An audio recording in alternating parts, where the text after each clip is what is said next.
ಸ್ವಲ್ಪ ವಿಭೂತಿ ಮತ್ತು ಅರಿಶಿಣವನ್ನು ಹಾಕಿ ತರಕಾರಿಗಳನ್ನು 15ರಿಂದ 20 ನಿಮಿಷಗಳವರೆಗೆ ನೆನೆಸಿದರೆ ಕ್ಲೋರಿನ್ ಇರೋ ನೀರಿನಲ್ಲಿ ತೊಳೆಯೋದಕ್ಕಿಂತ ಇದು ಹೆಚ್ಚು ಉತ್ತಮ ಪರಿಣಾಮ ಬೀರುತ್ತೆ.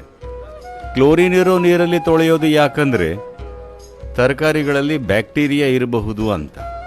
ಇವತ್ತು ನೀರನ್ನು ಸ್ವಚ್ಛಗೊಳಿಸೋಕೆ ಹಲವು ವಿಧಾನಗಳಿವೆ. ನೀರನ್ನು ಕೆಮಿಕಲ್ಗಳಿಂದ ವಿಷಪೂರಿತಗೊಳಿಸದೇ ಸ್ವಚ್ಛಗೊಳಿಸೋದು ಒಳ್ಳೆಯದು.